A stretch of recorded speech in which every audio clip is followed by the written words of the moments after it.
What if the longest peaceful border in the world suddenly became a battlefield? The United States and Canada share over 5,500 miles of open frontier, forests, lakes, quiet highways. For generations, it has symbolized trust, but in geopolitics, trust is not a permanent contract.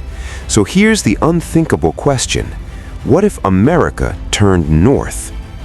At first glance, this wouldn't even look like a fight. The United States spends nearly $900 billion a year on defense, 11 aircraft carriers, over 1 million active troops, the most advanced air force on Earth. Canada? Around $26 billion in defense spending, roughly 68,000 active personnel, no aircraft carriers. On paper, it's not a rivalry, it's a mismatch.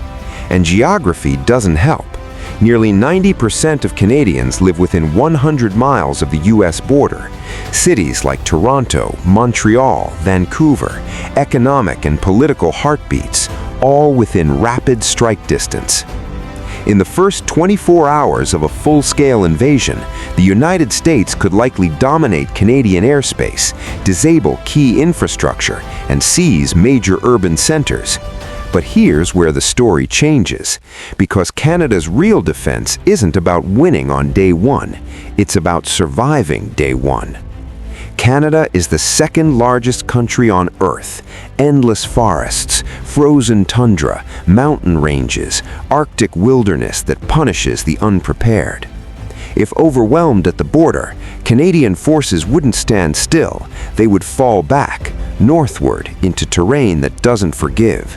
This is where the strategy shifts from conventional war to something far more complicated. Call it guerrilla winter. Instead of tank battles and air superiority, the fight becomes asymmetric. The Canadian Rangers, specialists in Arctic survival, know how to operate in conditions that freeze engines and break morale. Moving heavy American armor through thousands of miles of snow and forest would be a logistical nightmare. That's a different kind of war. But the battlefield wouldn't just be snow and trees, it would be global. Canada is a founding NATO member. An American invasion would trigger the biggest diplomatic crisis in modern history. Would allies confront the United States or stay silent?